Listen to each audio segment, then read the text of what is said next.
অবস্থাটা দেখো, এরা নাকি জলশ্রেষ্ঠের বাগদি নাকি। আর এদের বাপ চাচারাও কিছু বলেন। মুসলমান পাড়া, মুসলমান গেরা, মুসলমানদের জলসা খেলা দেখতে এফরি হতে গেলে তার একটা ইউনিফর্ম লাগে। এফরির সাইডে যারা থেকে সেই পতাকা উঁচু করে দেখায় যে বল বাইরে গেছে না ভিতরে এসছে, তাদের একটা ইউনিফর্ম থাকে। জলসার দিন জলসার পাশ থেকে হেঁটে যাচ্ছে, ও যা আওয়াজ করছে মনে হয় যেন বাঘ দিও। ওখান থেকে আমি অনেকক্ষণ ধরে তাকিয়ে তাকিয়ে দেখছি ওরা কি গল্প করতে করতে আসছিল না, কেন আওয়াজ আসছিল তো। ওর বোনাই দেখেন বসে আছে, ওরা চোখে বুঝতে পারে না। এই ডিসিপ্লিনটুকু তো থাকার প্রয়োজন আছে যে এখানে কবাডি খেলা হচ্ছে না, ফুটবল খেলা হচ্ছে না, এখানে আমার বাপ চাচারা বসে আছে আর সেখানে বক্তা মাওলানা আলেমরা শরীয়তের কথা বলছে। তাহলে এই কথা, এই মজলিসটাকে সম্মান জানানোর প্রয়োজন আছে না নাই?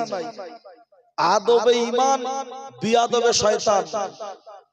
আর ওদের কি দোষ দেবো? আসলে বীজের খুব একটা, ফসলের খুব একটা দোষ না, বীজের ডিস্টার্ব। আমড়া গাছ লাগিয়ে আর আম খাবে আশা করছে, তা ঠিক আছে একটু অপেক্ষা করেন, আর তিনটে যাচ্ছে।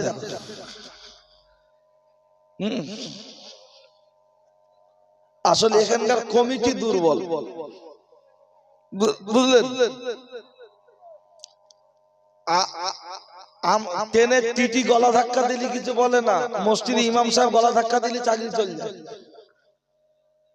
ট্রেনের টিটি গলা ধাক্কা দিলে কিছু বলে না, তখন চুপ করে থাকে, কারণ টিকিট কাটে না তাই। আর মসজিদের ইমাম সাহেব মেম্বারে দাঁড়িয়ে যদি গলা ধাক্কা দেয়, ও চাকরি নয় টানাটানি করে, ওরম তো মসজিদের কমিটি।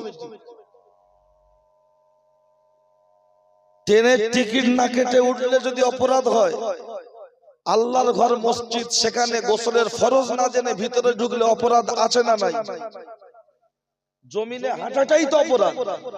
আর সেখানে আল্লাহর ঘরে যখন ঢুকছে, সে ঈদের নামাজ পড়তে আর জুম্মার নামাজ পড়তে যাক, ওর গলা ধাক্কা দেওয়ার দরকার নেই। কিন্তু সেটা দিলে বলে তুমি বড্ড বাড়াবাড়ি বলো ইমাম সাহেব, তোমার ওসব দেখার দরকার কি? নামাজ পড়াবে বাড়ি চলে যাবে, নামাজ পড়াবে মাইনে নেবে, ওসব বলার দরকার কি? এটা কে বলবে?